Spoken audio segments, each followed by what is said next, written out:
So the title is If Family Doesn't Kill You, You May Be Making Them Up. And I'm going to start by saying that I had the most perfect parents, a literature professor dad, librarian mom. They listened when I needed to talk and really believed in me. If I messed up, they sat me down and talked with me about how I could do better.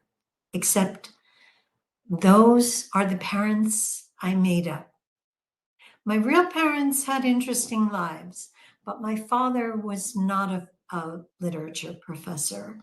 He and my mother had gone into business with an appliance store in Jersey City, New Jersey, and done well with it until my father retired. My mother mostly stayed at home with her daughters, though at one point she tried to be a realtor.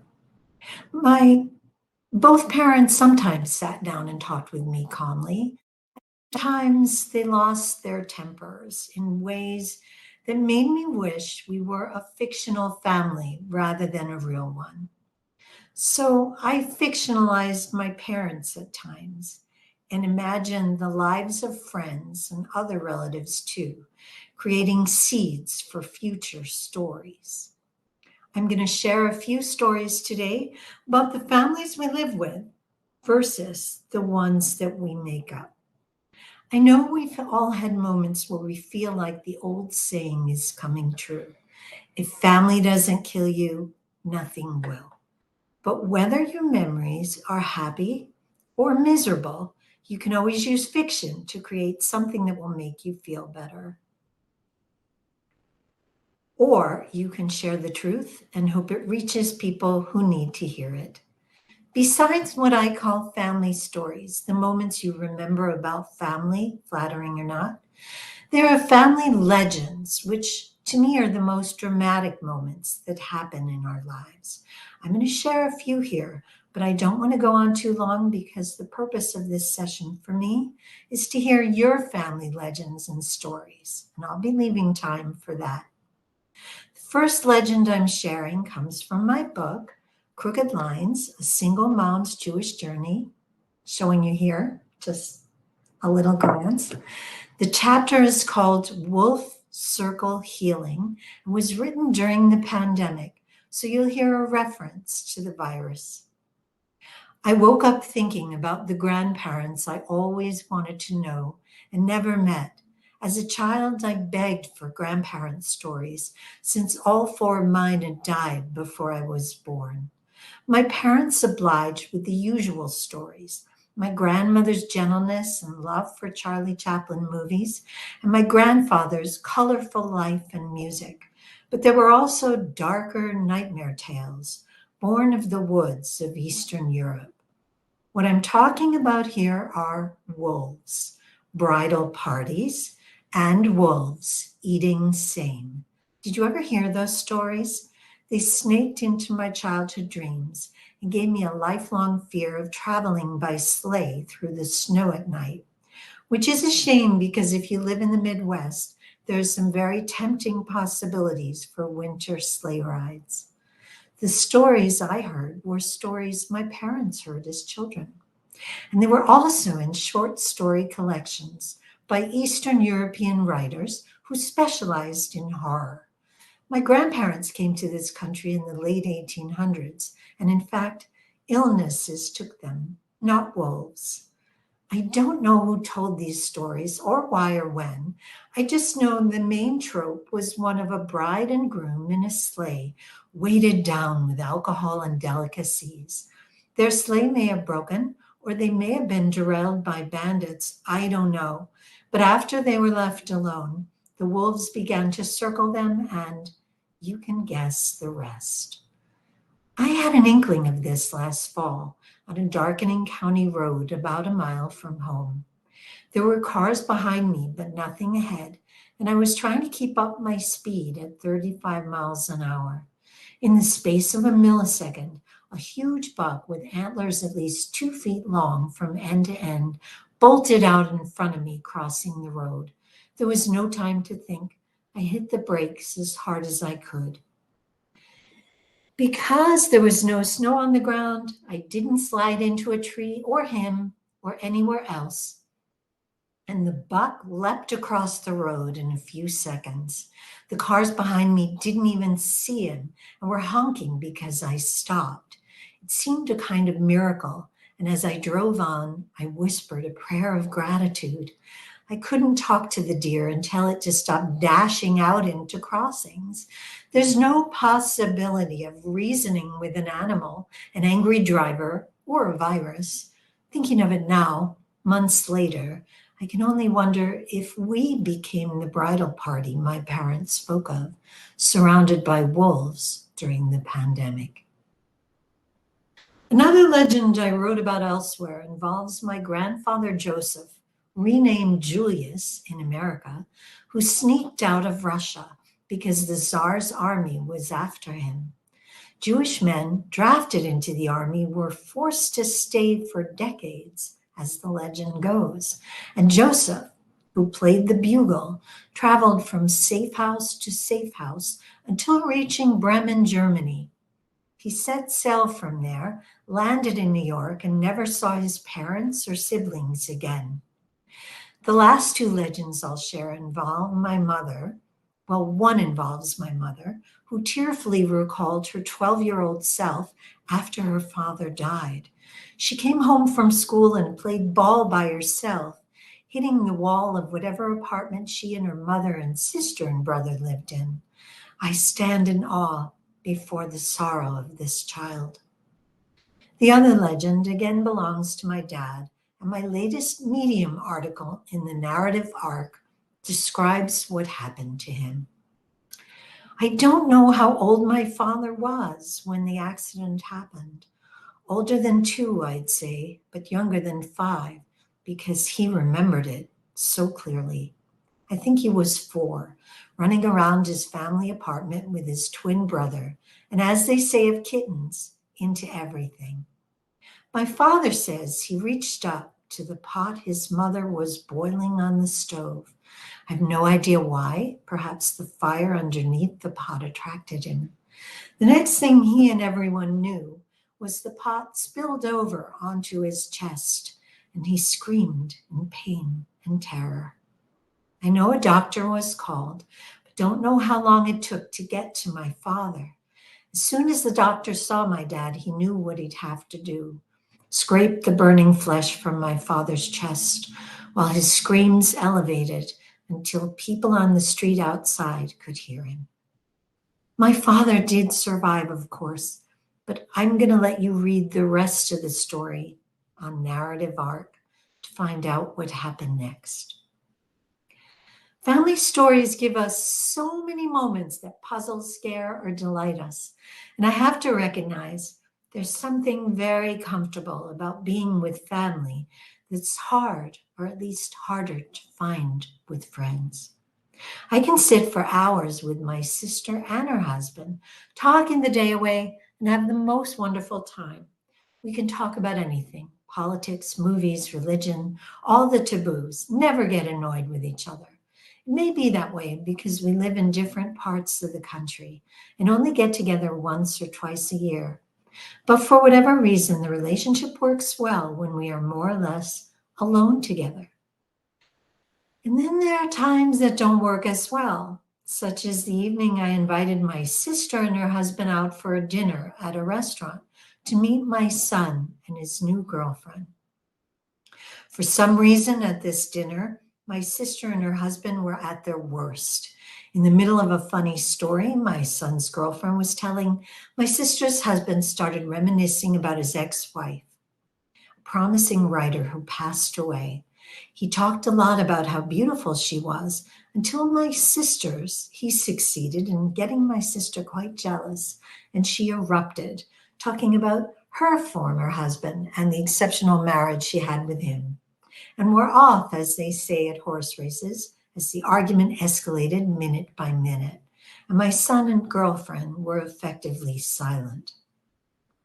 How do I deal with moments like these? Probably the same way you do, by going home and typing furiously into your laptop or tablet, sometimes escaping altogether into a different world, is the best thing you can do.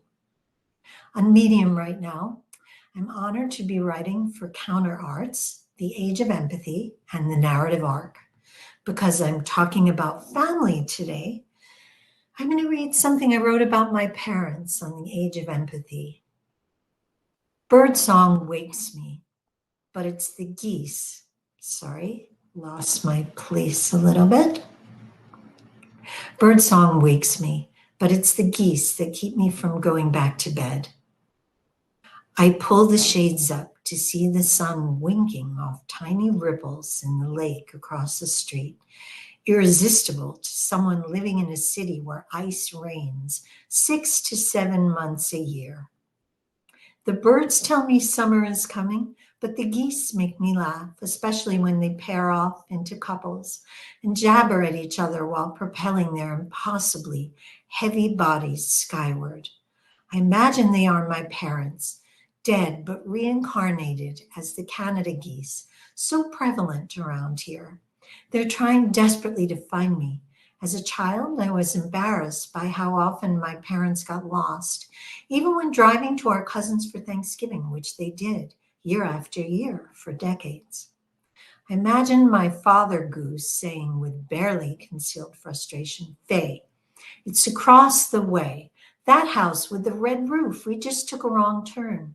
"Max," my mother goose answers, "it's right here with the cracked driveway and evergreens. The other house is too big. She couldn't afford it." On they honk, and I know it won't work to wave at them or call out. Instead, I listen to the honking, trying to forget that I was laid off from my job in January and haven't been able to find anything close to it since. I can't help wondering this morning, do geese have a sense of direction? They must, which would be a first for my parents. They seemed to lose their direction whenever we left town, as soon as we passed a 10 or 15-mile radius surrounding our home. They always got directions and wrote them down diligently, but that never seemed to prevent them from getting lost. If we were actually making progress toward a relative or friend's house, we got stuck in traffic. On Thanksgiving or Passover, I dreaded our time on the Long Island Expressway, which is the gateway to hell, though no one is going to tell you that. But why else would the acronym for this highway be LIE, huh? Another piece for the Age of Empathy, last one I'm going to share, shares some of the serious issues family members have been through and how they affect all of us. Because my mom was dealing with Alzheimer's at this time, my sister and I visited as much as possible, sitting on the couch while my father watched TV. Mom often jumped up and walked over to the sliding glass doors in the living room, which were covered by vertical blinds. She bent over, touching the bottom of each one. Her purpose, to make sure the bottoms of the blinds all lined up. It seemed like when my mother worked at this task, which was repetitive and simple, she was continuing to arrange the space in her home, which she loved doing and did well. Watching my mother do this was moving in a way I can't explain to my sister even now, but I believe there was great beauty in the task my mother set for herself. In some unstoppable, mysterious way, she was seeking herself out in a deep-souled memory as persistent as a dream. I'm not trying to be poetic, and I'm well aware dementia takes far more than it gives. Yet I'd like to think part of us knows when our memories begin to fade, and that part is trying to find its way back to them. Now I want to ask if you can share some of your family memories or legend and let us know how they informed your writing, perhaps in fiction or in memoir. Uh-oh, is anyone else not hearing audio? Are you not hearing everything that I said? Oh, good, thank you. So if anyone here has any of your family legends, I'd love to hear them for the rest of, or talk about them. If you have family stories, I think are just, they're stories, they're important, but family legends take on a huge kind of space and place in our lives. So I'm wondering, do you have any? Does anyone have any that they want to share? You could start with chat. I don't know if you unmute, if we can hear you. So I know a couple of people are here. Hoping that you will share some with me. You could either type into the chat, or please share them.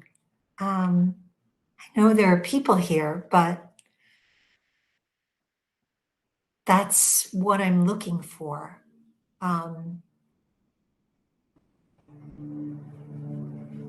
So if you have stories, I would love it.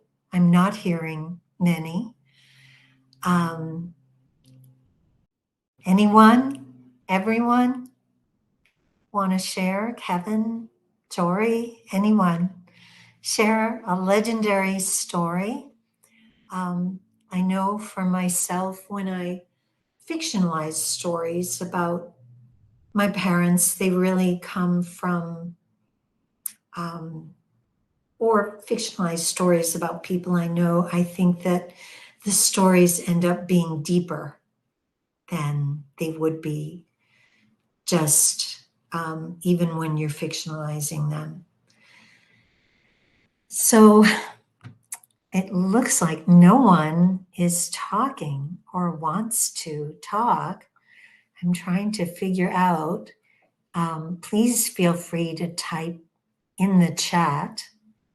I will also confess that I used to call my dad George, even though that wasn't his name. His name was Max, having to do with when he would talk with friends, he would call himself George. I have no idea why. He was, or talking to them about jewelry. Oh, yes, we do have someone. And I will read what she said. Sibel, thank you, says, I am in the process of writing my dad's memoir. He came over from China when he was 15, so he would not be conscripted into the army against the war in Korea. That sounds like a fascinating story. And I wonder, when you say, if you're writing your dad's memoir, if you're writing it for him with his byline, or if it would, you'd share the byline. Having a grandfather that ran away from being conscripted and stuck for decades in the Red Army, I really relate to what you're talking about. So, Sibel, please tell us more. Jory, thank you. Jory writes, I have a question about being concerned about using actual people in ways that might offend or hurt them. I know you've had that issue. I think, I was on a great session this morning talking about memoir, and it was chaired by Deb Harmon, whose publication is called The Narrative Arc, and she's part of Parasol, and there were other people. And she said, always change the names, always, which I hadn't thought of. But changing all the names, I mean, I have changed some, and I've used first names elsewhere, and I've talked to almost every person, and said, if I don't hear from you, I will assume it's okay. But in terms of hurting feelings, I think also as writers, we want to tell the truth as much as possible. So to me, that's also important, and that's a balance. But I think it's very important to change names. I'm going to do that or let the people know you're using a first name, and to be cognizant of that. So, and Sibel has written a couple of more things I want to read. My dad passed away a year ago. I am going through letters and I am sorry. I'm sorry to hear that. I haven't decided about the voice to use. My mother passed away. I'm also sorry about that. My siblings and I have compared different stories from her youth that she had conveyed to us independently over many years of her life. There are discrepancies and gaps that we found quite interesting and some surprises. Have no specific thoughts on what to do with this info, but certainly consider these type of details for fictional stories or future memoir type writing.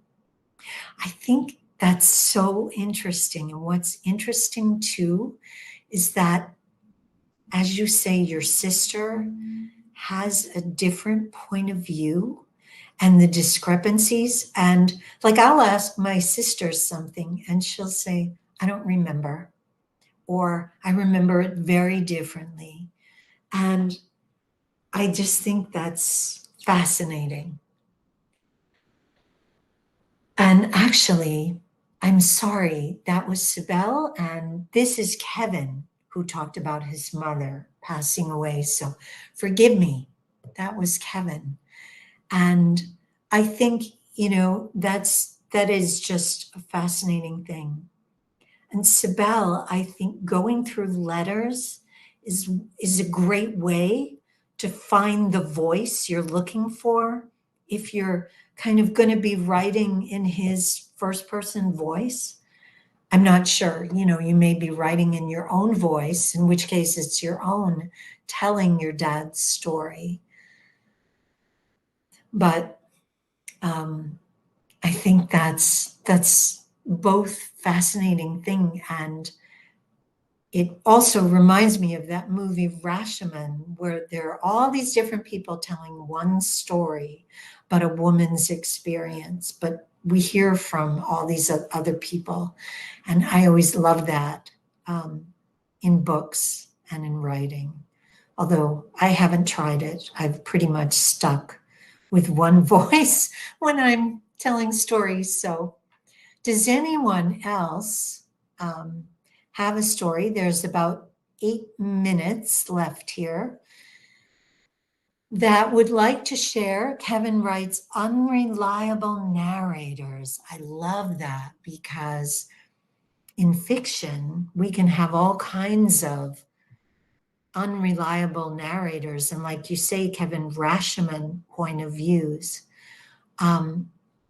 But for people that just jumped in, I had told some family legends, like my father's story of getting burned by boiling water as a toddler when he was 4. He was a little older than being a toddler, and I wrote it for the narrative arc. So I think of that as a legend. And I was just thinking, what are your legends that we have a few minutes to share? Sibel says, I found the honeymoon journal of my grandparents, where they started in Hoboken, New Jersey, that took them back to China in 1932. So that is what I am using for the memoir. I love that. That's fascinating. And I love Hoboken. I have been there many times. I lived in New York. I was born in Brooklyn and I grew up in New Jersey and then moved to New York after college, Brooklyn. But I used to visit people in Hoboken and I love the city. So I'm not sure if you grew up in Hoboken. I'd love to know that. But I love that something took them back to China. We don't know what it is. And it sounds like they were both writing. Maybe you can use both voices or maybe just one. But I'm fascinated. So I hope that you'll stay in touch with me. We can follow each other. We can all follow each other and stay in touch with me. Maybe you'll have some of these written as media stories, or you could try them out. Or if not, just send some to me. We'll figure out that way to do it. Sibel writes, my grandmother is from Philadelphia. My grandfather was from China and a doctor. Okay, so maybe something happened in 1932 that brought him back as a doctor. And Kevin writes, Sibel, that's incredible. Sounds like an amazing story for you to develop as you learn more about your family's journeys. I would agree. Cheryl, Jenna, thank you for this. I feel my story could save lives, but at the risk of ruining the lives of others. I think the only way to go is changing the names, gender, and scenario, but fear they may still figure it out, even with the pen name. I'm so on the fence. Well, Cheryl, and I don't know if you attended Deborah Harmon's talk this morning, because it was amazing, but she was saying also to change physical characteristics in addition to names. And I know so much what you're talking about. We don't want to ruin, or hurt someone so much that it's irreparable. Maybe there is a way to figure it out or go about it so that the physical characteristics are changed completely and the name, and then maybe even changing the story a little bit, if you can do that. I don't know. Memoir talks about the true part. Maybe this is better as a fiction idea that has a basis in truth. And only you can figure that out. I'm dying to know what you decide. So maybe, I hope you'll stay in touch and you'll show me. And Cheryl says, yes, I've been thinking fiction too. So, I think fiction is a very powerful medium for us. I say that as a playwright who writes, my plays are all fictional. You never write a nonfiction play, but a lot of the people in my plays are based very firmly on people I know. They obviously have different names and totally different circumstances. So I put, for example, someone who I knew in America over in Jerusalem and told a story about an archaeological dig. So sometimes I think that can really work for us in ways that are powerful, that aren't fiction. That aren't nonfiction, excuse me. And Sibel says, I am transcribing the letters to get a hold on the events. Is there a good strategy of using letters to write memoirs? I would say for myself, if I were doing it, I might include a letter in the book, as it is. I've written some middle grade fiction, and in the book too, I have included letters from one of the protagonists, and that actually helped me get her voice. I had a main voice, but when she was talking, I used her letters. So there's that, but the other strategy I would use is if you read those letters out loud, then you're going to hear them in your head, and maybe you don't need to change them, and you don't need to include them as a letter. You just use them as your voice. And Cheryl said, kind of like women talking, fiction based on a real story. Thank you, Cheryl. I'm dying to see that. think it may only be in theaters now, and I missed it if it was, but I am so gonna look for it because I think, and I'm blanking on her name, Sarah Polly. She told this amazing story, and she told it as fiction, but not fiction. Cheryl says it's one of the best movies she's seen. I'm dying to see it. I'm going to try and find it, Cheryl. And maybe that will help us all, Sibel, with our ideas about voice. Jonathan Prager's, sorry, name of the movie is Women Talking.